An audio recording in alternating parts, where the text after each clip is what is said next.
Peace, everybody. Welcome to the Vital Hoops podcast. My name is Fernando Cardenas, aka International XB, and I'm your host.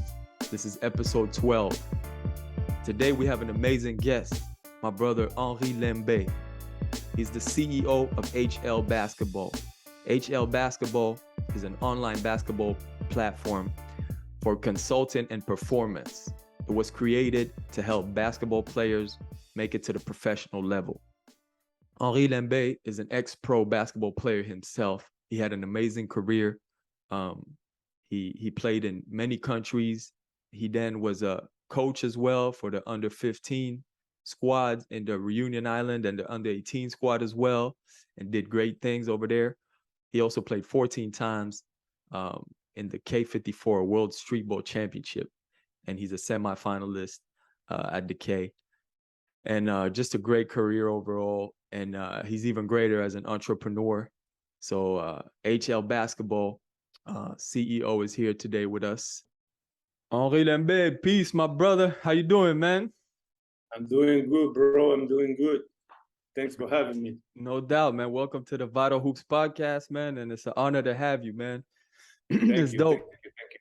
How are things in Paris, man? When since you're not playing pro anymore, man, when was your last season, man?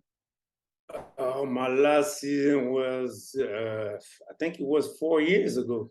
4 years ago? Okay. Yeah, 4 years ago. Yeah, that's around the last time I was really playing, like, you know, at a higher level. It was almost about 4 years ago too, man.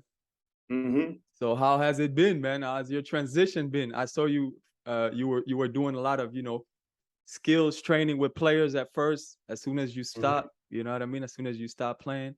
Talk to me a little bit about that, man. How did you get into that? But man, I was still playing. I mean, in my last few months of playing, Okay. I was playing, but at the same time, I was working on my business on the next stage of my business. So I just decided to create something for me because I worked a lot for the teams and stuff like that. So I was like, okay, what can I do now? You know, and I didn't want it to work from somebody else or stuff like that. So I decided to create my own business. Nice. And that's how I started. Yeah, for sure, man. I feel you. For those of you who don't know, for the listeners, man, Henri and I, man, we used to play ball together, man, in Paris a lot. You know, during the off seasons. During the off season, we would always get together, open runs, you know, tournaments, even like you know, small leagues, like little pro-ams and things like that, man. We had some good time, man. But yeah, for sure. Yeah, man. So, but you know, transitioning from, you know, like I said, from playing to being like a skills coach, and now to what you're doing now, you know what I mean? Full time with, you know, your company, your business, HL Basketball.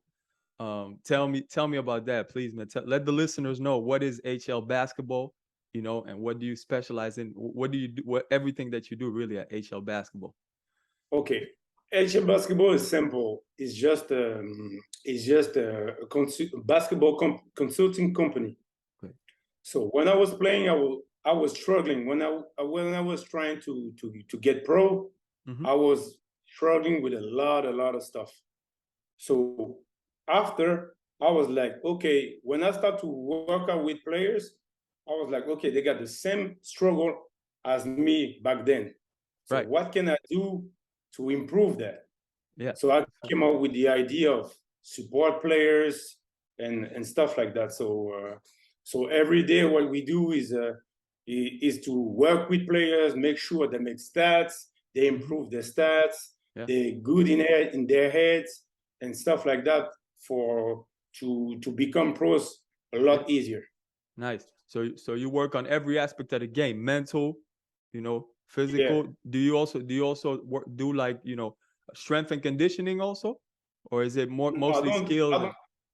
No, me, I'm more like everything concern the basketball. Okay. Yeah. Like strategy, we do strategy. Yeah. We analyze stats. Nice. We make plans. Okay. We make plans for workouts and stuff like that. Yeah. To make sure that the players is on the right path to become a pro. To become a professional. That's dope, man. Yeah. And so do you work with mostly, so it's mostly players that are already at a certain level, right? For sure. That want to become professionals, right? For sure. So do you Yes, have for sure. yeah. So do you have around what age usually are your clients? Around what age? My clients, they're between 15, yes, 15 Okay. and 22. Nice. 22, 23. Okay. When they first signed their first pro contract. Yeah. So I got a few players who just signed. So nice. And so, and you work with girls also, right? yes, I got girls too. Nice. I got girls too. Nice. That's dope, man. So it's a program. So it's completely online, right? Your work is completely online now. Cool. Completely online. So Dope. I create an academy online, and we work with an application. So on this application, the players has to put up all his stats, all the report he has to do report on every practice, Okay. On every games, and we prepare all the games. We analyze all the games, Wow. and we make strategy for all the games to make sure that the players get better in his head and get better with his game. Great. That's dope, man. So, and have you worked with coaches maybe also, or not? Is it only strictly for players? No, I thought about working with coaches, but you know, the mentality in France, they think they know everything and stuff like that. So, but I'm thinking about it. But for now, I'm just I'm just working with players, with agents, and with parents when the players is young. That's dope, man. That's really dope. Let me ask you this: what's the biggest mistake or misconception, you know, that players have in general? I know it may vary, but in general, what are some of the, maybe give me one or two examples of players that, you know, have certain something that they have, like maybe a bad habit or something like that, you know, that they're doing wrong in order to make it to a professional level that you need to correct at HL basketball? Okay, the first thing I think is there's a couple things. To me, there's one thing that the players do, but it's not good at all. Okay. They've been working on a lot of stuff, but the coaches, when you want to get pros, there is a code, right? And if you don't know this code, yeah, you have less chance to become pro. Yeah, no doubt. Of making it. Yeah. So if you don't know that, you kind of screwed. Yeah. And the players, they just go to internet, on the television, and they watch all the players. They watch Carey, they watch Ja Morant, always dunking, always dribbling, always shooting. They watch Steph Curry.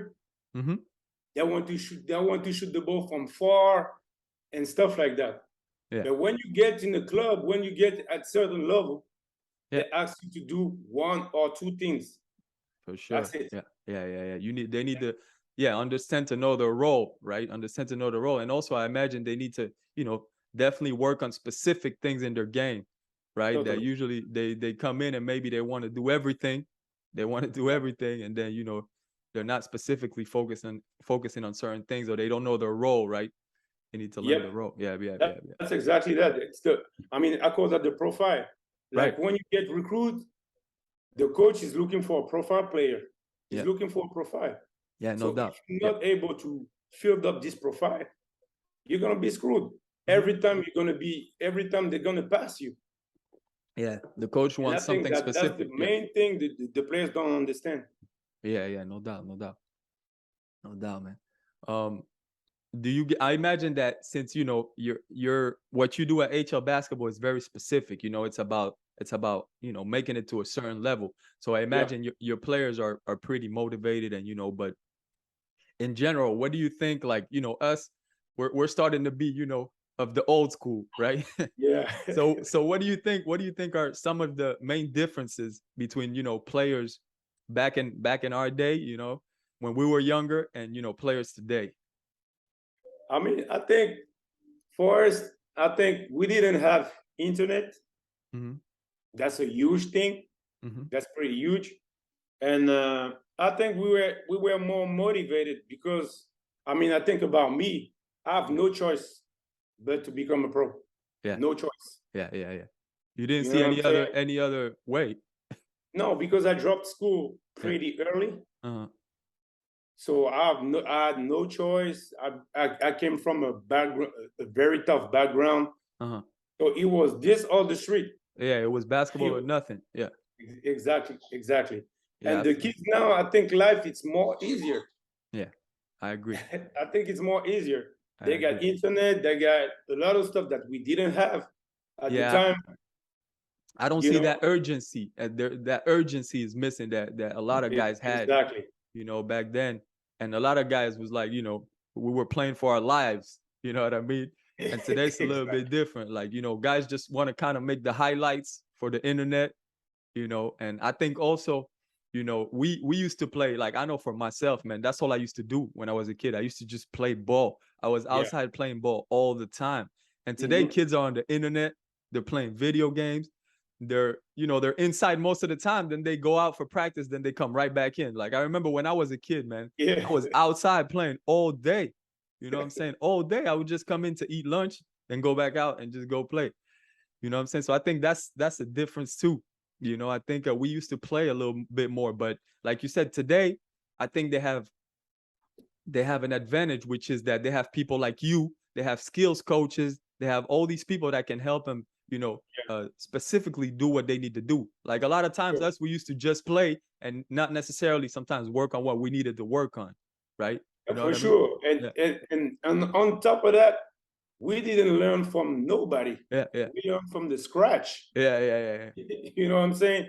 With nobody. I was learning. I mean, I was playing and trying to work out and stuff by just watching some players go to the court, try to do the same thing. Try to do what they do. Yeah. That's all. Yeah, no doubt, man. I think the young kids, man, you all need to, take advantage of, these tools that you have. I think they need to use the internet as a tool. Don't let the internet use you, because a lot of people are letting social media and all this just take over their lives. You can't let it take over your life. You need to use it as a tool. I think that's very important, man. Yeah, and I think that we have a responsibility of that, because if we let other people put a lot of stuff in our kids' head, that's on us. Right. We put the content that the kid's gonna like, and who's gonna motivate the kid and everything like that. Yeah. Then we can control it a little bit. I feel you, man. You know what I'm saying? I feel you. Because if you let it go, don't complain after that, because you didn't do anything. Yeah. That's why I appreciate your podcast. I appreciate other podcasts. Yeah, I appreciate everybody who's doing something, who's trying to make a difference inside the league. I mean, inside the federation or outside the federation. Exactly. Yeah, I appreciate you, bro. Same, man. That's what we're trying to do it. We try to do it for the culture of basketball. We try to do it for the people, for the next generation, all of that. You're right, man. That's what it's about. Oh, yeah. And like you said, it needs to come from us too. You know what I mean? From the older guys, we need to try to pass on something positive for the new generations to be better than we were, and to have more opportunities, right? That's what. But that's the goal. Yeah, that's the ultimate goal. No doubt. That's what it's about, man. Listen, I want to ask you, do you work more well, what you do with the players, you told me that you pretty much follow them all year long, right? Throughout games, everything. So what happens in the summertime? What do you do? Do you give them out training plans, or what do you do in the summertime with them, the players? In summertime, they got summer process. So we make plans. We know what we want to work on. We know what was our flaws, what we did good and everything. So we make plans before you get on the court. Every players that who's working with me got plans. Nice. And after, he can go work out with a coach. He can go work out by himself. He knows what he has to do on the physical part, on the basketball part, on the mental part, and outside of basketball, because that's really, really important. Because players forget that you need to work outside of the court. Like, watch your games, look what you did bad, look your habits and stuff like that. Because if you keep playing and you don't know what is your habits, your good and your bad habits, yeah, you can change anything. no doubt. You know what I'm No saying? doubt. That's what it is, man. What you do off the court, because there's 24 hours in a day. Oh, You know, for sure. you're gonna be playing, you're gonna be on the court for, a lot less than half of the day. So what do you do when you're not on the court? That's what gives you the advantage. You know what I mean? Yeah. So that's important for the players to understand that as well, man. And to get back to summertime, man, summertime is a great time for ball players, because that's when we get to improve, and get ready for the next season, Mm-hmm. And I know, guys like me and you, we used to work hard, I know, and be ready. So when the preseason comes, we already have an advantage. You know what I'm saying? And Sure. that's key. That's key for ball players to understand. You can't come into preseason being off shape, being out of shape. You got to be ready to go. You know what I'm saying? So I say that to say, in the summertime, there's lots of tournaments and leagues, and I know you have you have played in the K54 a few times. You know what I'm saying? Yeah. I had the opportunity to participate one time, and Mm-hmm. but I know you've been in it a lot, and the World Streetball Championship. I wanted to ask you about it, man. How has that experience been as a player first, and what does the K mean to you, man? Oh, the K, to me, it means a lot because I did it, first of all, I did it 14 times. Wow. That's so you only missed so you did it almost every K. You played almost every one. Yeah. Wow, I didn't know that, man. So when I first participated to the K54, I wasn't pro. So my goal at the time was to play against pro and prove myself.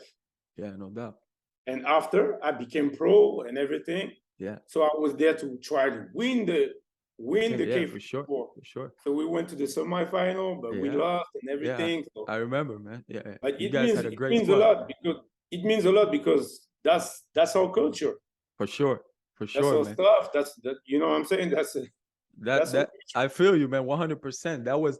It was important for me as well to play in it, man. I always wanted to play in it. So when we made it to the K, it was important for me, man. Even if just to play in it, you know what I'm saying? So it is key, man. So, big up, much respect to Amadoun Sidibé, man, and the whole K54 squad. And man. the whole crew. Yeah, so tell me a little bit about this year. I saw you out there. You were chilling out there. You went to the K, you were watching the games a little bit. How did it go, man?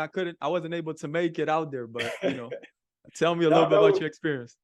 Yeah, that was cool, man. That was cool because that's the only event you go and you can see guys that you didn't see for years and years and years. Yeah, for sure. It was cool. The game was cool and everything. The weather was good. The food, everything was nice. And the girls are playing too. Yeah, I saw that. That's new now. This is the second time, right? They got the women's tournament, so that's good, man. Yeah. That's dope. Yeah, and on top of that, I had few players who were playing in the tournament, so that was kind of that work with you. That work with you. Yeah. Okay. Nice. Yeah. Man. So that was kind of different for me, a different perception. Right. To be there and check on my guys and be there and be with everybody and the vibe that is there. So it was really nice. Yeah. For those who don't know, for the listeners, basketball in France is kind of a small circle. We kind of all know each other, in some ways. So K54 is the time where, we all get to see each other really, and say what's up and, have a good time and play ball at a high level. So that's really dope, man. Yeah. For sure, man. Listen, let's move on. Let's talk a little bit about the NBA, man. Let's talk a little bit about the NBA, yo. It's the off season right now, but as always, there's always something going on in the league, man. There's always something going on in the NBA. So we got this whole Kevin Durant thing, you know what I'm saying, right now, where when he wants to get traded, he can't get traded. Now they're saying that he was asking for the coach to leave and the GM in order for him to stay. The whole thing is crazy, man. But what do you make of that situation, bro? What do you think? How do you see it play out? Man, I think it's difficult to judge because we never know what is going on the inside. I agree. We never really know what's going on. We only hear it from the media. We never know. Yeah. You can just look at the situation as a fan and stuff like that, because when a player asks for a trade, a lot of stuff happens. Yeah. You know what I'm saying? Yeah, so I cannot judge. And I like a lot Kevin Durant. Yeah. That's one of my favorite players. And I cannot judge the player because he wants to leave. But the situation is crazy because he was protecting the coach a few times. I mean, when they lost. Yeah. You know, when they got swept. Yeah, he did. He was like, it's his. We had a lot of injuries. We had a lot of things. Steve needs another. Yeah. He needs another chance. Yeah, I remember. Yeah. So that's kind of difficult to judge. Yeah. And I just wish that they find a solution. Yeah. Because if he stays and he don't want to play and stuff like that, and we all know he's a bowler and all he wants is to bowl, so they gotta find the right situation. No doubt, man. I hope they find the right situation, because truthfully, man, with KD and Kyrie and a healthy Ben Simmons, hey, man, that's a nice squad. Plus Joe Harris is coming back. Hey, man, that's a nice squad, man. They could do something special. You never know, but it's like you say. I always say that. It's like you say, like, we don't really know what's going on, man. We're just hearing things from the media. Maybe there's, maybe KD has his reasons. He might have his reasons. He might have. Sure. So we don't exactly know what's going on. So yeah, for sure. For sure. If you want to judge, you always can judge. Yeah. I mean, sometimes I remember when I was playing. Sometimes if I had the power to move the coach or to remove myself from a certain situation, I would have done that. Yeah, you know what I'm saying? I feel you. So I can't judge. Yeah, I feel you. Me too. Yeah, you know what I'm saying? You can't. You're right. You're right, man. I feel you. No doubt, man. What do you think of the situation over there in of what's going on over there in LA with the Lakers, man? Man, it's kind of complicated over there. It's kind of messy. First of all, I couldn't believe they didn't make the playoffs. That was tough, man. That was tough. That was tough. They have four Hall of Famers over there. Like, man, not even the playoffs. Yeah. How do you see it? How do you see it playing out? How do you think they're gonna be this year? Man, to me, they just got too many injured. Too many. The players were injured. Yeah. I mean, if you got a healthy Anthony Davis, you got a healthy AD, you got a healthy LeBron, and you just coach a little bit Westbrook, you go to the playoff. Yeah. You know what I'm saying? Do you like their move of getting Darvin Ham, the new coach? You like that? Man, to be honest with you, I don't know, because I seen him as an assistant coach. Yeah. I never saw him coach. Yeah, I feel you. And to coach those guys, it's not. I mean, you have to be. Yeah, I feel you. You have to be somebody. Some knowledge. Yeah, no doubt, man. LeBron this year is in pace to become the number one, scorer of all time, right? To become number one, man, to pass Kareem Abdul-Jabbar. Yeah. What do you think? What do you think of that, man? What do you think? Where do you think? Let me ask you this. How soon do you think it's gonna happen? Do you think it's gonna happen like mid-season? I think he needs to average about 18 if he plays every game. But if he averages about 25 points per game, I think it should happen around game 60 or 50, something like that. Okay. How do you see it happening? When do you think it's gonna happen? And do you think it's gonna happen for sure this season? I think it's gonna happen this season. I think he's healthy, and I think at the same time, I think that LeBron cannot play every games. Right. And he should not. Yeah, I agree. If it happens next season, then it's next season. Yeah. But it doesn't make sense to go for this record just because, you know what I'm saying?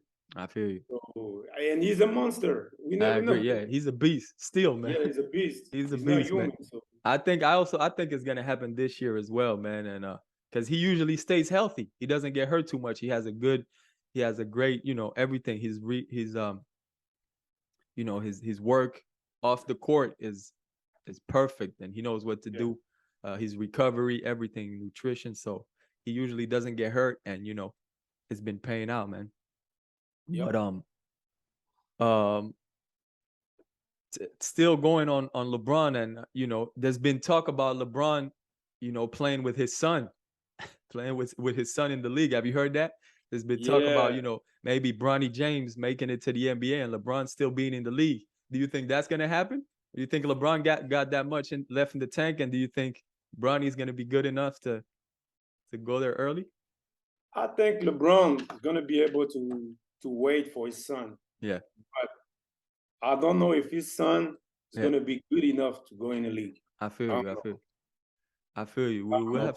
We have to wait and see. But yeah, I also think LeBron got a little bit left in the tank. He can wait around. But Bronny, speaking about that, Bronny James was in France recently, right? With a under 18 squad, and they played an under 18 squad from France, a little selection. Apparently, I see that the French selection won 97-85. You know what I'm saying? But Bronny James did have a good performance. He had 25 points. He had a monster dunk highlight. I saw that a little bit. I saw a couple highlights, but he looked pretty good. I don't know. We'll see. I haven't seen him play enough to judge. I'm not sure if he will make it to the league or not. But hopefully he does. I think it would be dope to see him and his father, like father and son. That would be really dope to see, man. I think that has never happened before, right? Father and son. No, never. But I think the NBA gonna do everything it takes to make it happen. To make it happen, yeah, I believe so too. That's the thing. But when you speak about good players, you speak about all that. I think it's a lot of players. At his age, way better than him. Yeah. You know what I'm saying? Yeah. Way better. There's a lot of players. Yeah. Speaking about great players and great young players, how do you see the game? We spoke a little bit about the differences, but how do you see the game developing? Especially in France, man. Here in France, how do you see the game developing? Especially in youth basketball, do you see a lot of differences in the game? Do you think that the youth is developing faster? How do you see the youth? Because we just saw a under 18 squad, a French squad beat the American squad. You know what I mean? So that's a little something. So how do you feel about that? I think, first of all, in France, I think that the players are good. We got monsters. Yeah, I agree, man. We got really good players here, man. Under 15, under 16, under 18, under 20, we got monsters. If you check every French teams, we got monsters. We're supposed to kill everybody, except we're supposed to compete only with the States. To me, I agree. And a little bit Canada, a little bit. But I think we got a lot of players.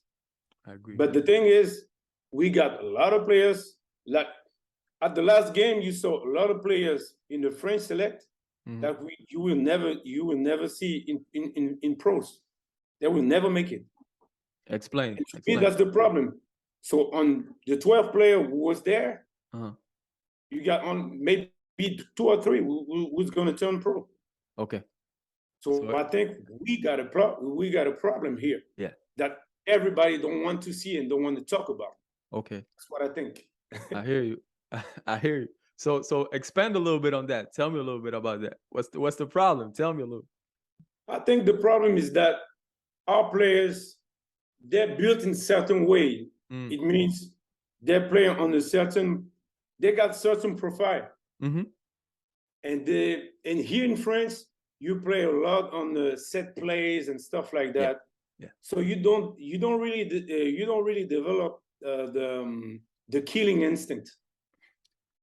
Yeah. So they respect too much the plays and stuff like that. Yeah, and the coaches. Yeah, the coaches lock up their players a lot. Yeah, the coaches like to lock up their players a lot. They don't necessarily give them freedom. Yeah. Exactly. They're not really allowed to make mistakes. No doubt. And that's the difference with Spain. That's the difference with Canada. That's the difference with Italy. All those countries, they let the players play. Yeah. I mean, I used to play in Spain, and I remember one day I come to a game we were playing Oviedo, I think it was. Okay. And the starting point guard was a Spanish guy, a little Spanish guy who was 15. Wow. He was 15. Yeah, They got an American point guard, but he was on the bench. Wow. You know what I'm saying? Yeah, he played. They played. Yeah, you will never see that in France for sure. No. Yeah. Heck no. Yeah, I feel you, man. Heck no. Yeah, that's and dope. That stuff make all the difference. If you see Luka Doncic, he was playing since he was 16, 15 in first division. For sure, man. Ricky Rubio, 14. He was playing 14, 15, 16. He was already playing the Euro basketball. Yeah. You know what I'm saying? Yeah, Euro League, everything. Yeah, the Euro League. He was already playing that. Yeah, no so doubt. When our players, they have to stay in Espoir and stuff like that. Yeah. In small division, and when they get pro, they have to wait. No doubt. Yeah, no doubt, man. Did you see the whole thing with Joel Embiid becoming a French citizen? Man. Let's talk about it real quick, man. He's gonna join the French national team soon. Go ahead, man. I'll let you go from here. I think that Joel Embiid with French team is a big concern, but at the same time, we cannot blame Joel Embiid. Okay. Because, I mean, the federation from Cameroon, they're doing crazy stuff. Yeah, they're not doing things the right way, I hear. Yeah. You know, and you have to pay insurance and stuff like that. And they cannot do that. You know what I'm saying? Yeah. So he's looking also for him. Yeah, no doubt. And I can't blame him. For that. You know what I'm saying? After for France and for the players who were there, who's fighting for the spot and everything. I mean, it's bad, but it is what it is. It is what it is. You have to get better. You have to get to the gym. do you think why France though? Why don't you? I was thinking like why wouldn't he play maybe for the U.S. national team? He could play for the U.S. national team. Yeah, he could play for the U.S., but I think he wants to beat US. He wants to beat the U.S. team. It's that simple. So let's talk about that. Do you think it's gonna happen? Do you think with Embiid they can beat the U.S. or do you think this U.S. still got the? I mean, I think today everything is possible. Yeah. The coach already said that he's open to make him to take him on the team. Yeah, he's gonna take him. I'm sure it's gonna happen. You know, that's it. He got his nationality. It's gonna happen. Yeah, you know. So what can you do? Nothing. I feel you. I mean, the players that at first they were all mad. Oh no, Joel Embiid, blah blah blah blah blah blah. And after you think about the gold medal, I know the point guards weren't mad. The point guards were happy. Yeah, exactly. The point guards aren't mad. Can you imagine if he plays with Rudy? Yeah. You know? Yeah, that's what I'm saying. Rudy Gobert and Joel Embiid together down low. That's tough, man. That's tough. Team. That's tough. I'm not gonna lie. It's gonna be a squad. We'll see, man. We'll check it out. Yep. For sure. All right, man. Yo, we're coming to an end, man. Yeah. Listen, man, I just want to say thank you for your time, yo. But before no doubt, man. But before we go, man, at Vital Hoops, you know, we always like to. There's one thing that I feel like we're lacking a little bit, especially the youth, man, today, and it's something that I think is very important, which is, you know, getting back to reading books a little bit. You know what I'm saying? We're all the time on the internet and this and that, and it's good for information sometimes, but I feel like, you know, there's certain things that you need to get from books, you know what I'm saying? Certain information, certain things, and it's important to. So I like to always, you know, get back to that, and you know, it's important to recommend the youth or the people out there a couple of good books, man. So, you know, if you could recommend a good book, it doesn't have to necessarily be about what we talked about today, but, you know, it could be just any book that could, you know, inspire and empower, you know. Go ahead. The books that I like and that I read is What is that? mythe. Mythe. Le mythe de l'entrepreneur revisité. Okay, so the myth of the entrepreneur. Who wrote that? Who wrote that? Michael E. Gerber. Okay. Michael E. Gerber. Okay, so check that out. So that's about, it's gonna help. It's about how to become an entrepreneur, really, right? Exactly, Okay. because we have to push our youth to become their own men. No doubt. Don't work for nobody. I Try hear to you. be what you want to be, and I agree. And look out for yourself and for your family and for your community and stuff like that. No doubt. I think man. To me it's the most important, 100%. Especially for us Black, Yeah.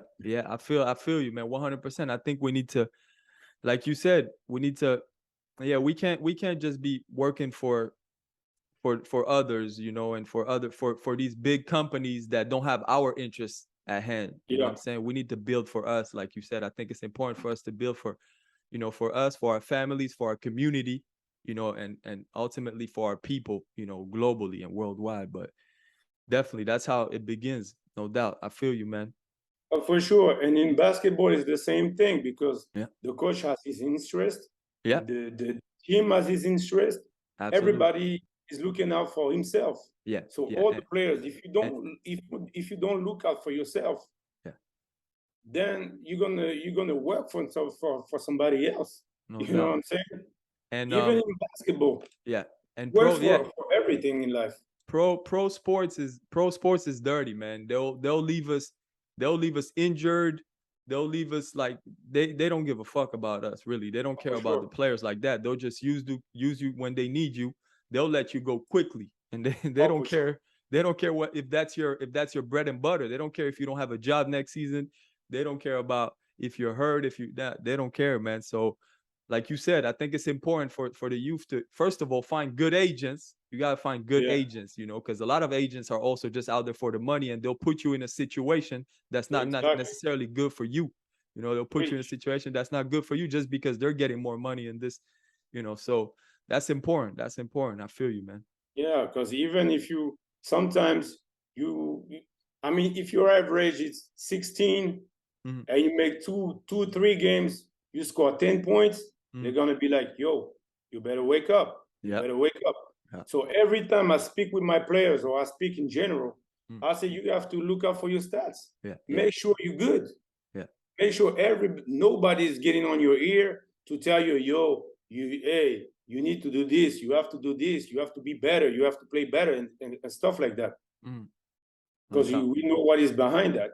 Hey, no doubt, man. Nah, that's real talk, man. That's real talk. But listen, I want to recommend a book as well, man. Recently, we lost, one of our biggest basketball legends, on and off the court, the great Bill Russell, man. So I want to recommend this book, Second Wind, the memoirs of an opinionated man by Bill Russell. It's a great book. He talks a little bit about everything, in it. It's an old book. It was first published in 1979. Okay. But it's a really good one. So definitely check that out. And R.I.P. to Bill Russell. You know what I'm saying? Yes, definitely. For sure. Before we go, man, please, this is your time, man. Before you roll out, man, just let the listeners know. First of all, I want to say thank you again. And like I said, everybody, check him out. Check out HL Basketball. You know what I'm saying? Because we got a lot to learn from my brother over here. And, if you're a ball player, no matter where you're at worldwide, because this is an online thing, you know what I'm saying?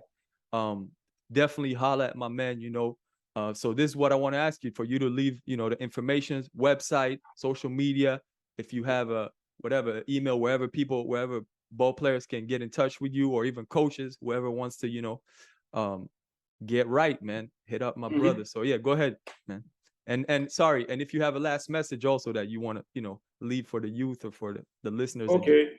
But to reach out to me is simple. www.hlbasketball.com is that simple. On social media, it's HL Basketball on Instagram, on Snapchat, on TikTok, on everything. You just tap HL Basketball, you will find it. Nice. Nice, for sure. And the message that I want to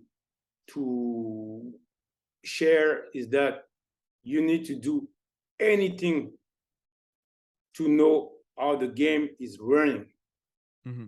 Anything. Mm-hmm. Don't waste time. Don't waste time. Get after it. I'm talking for me, and I think I'm talking also for you, that we lost a lot of time. No doubt. Because we didn't know. Yeah. We weren't doing things right for a long time. Nobody to show us the way and say, don't do this or don't do that and stuff like that. So you have to make sure you have all the information you need to do whatever you got to do. Yeah, and today the youth has that opportunity to find the information. So get after it. So get after it. Holla at people like my brother over here and HL basketball, man. No doubt. We're gonna put. Yeah, go ahead. It's a lot of stuff out there. It's a lot of bullshit. It's a lot of stuff. We try to make sure that you have the right information to go pro, to do whatever it takes, and to score more points, to get some playing time and stuff like that. So I think it's really important to invest on yourself and do what is good for you. Yeah, no doubt. For sure, we're gonna have all your information down in the description, man, so that people can definitely check it out. And that's it, man. We appreciate you, my brother. Bro, thanks for having me. That was really nice. No doubt. I wish you all the best with your podcast, because I think you're doing a wonderful job. Thank you. And I wish it goes higher and higher. I appreciate it, man. Yo, same thing with you and HL basketball. And listen, we're gonna have you back on, man. We want to have you back on soon. You know, we're gonna elaborate. We're gonna elaborate on some things, man. Bro, you just let me know. I'll be there. For sure, man. Thank you, my brother. No problem. All right, man. Peace. All right. Yes, peace. All right. Vital Hoops Podcast, episode number 12. HL basketball. Man, that was a dope episode. I appreciate you for checking it out. Please subscribe. Please give us 5 stars. Please like, share, spread the word. That's how you can help us. You know what I mean? Vital Hoops Podcast is here to stay, but it is for the people. It is for the culture. So it needs the people's help. It needs the people's support. And so please, what you can do is share, spread the word with your friends. You know what I mean? Share on social media. And that's it. You can get in touch with us. Vital Hoops Podcast at gmail.com. You know what I mean? You can give us suggestions, anything you would like for us to talk about in the forthcoming episodes. Also, any guests that you would like us to have on the show, you know what I mean? We're open to suggestions. So, like I said, it's been a great show. Check us out on the next one. Vital Hoops is for the culture. We out. Peace.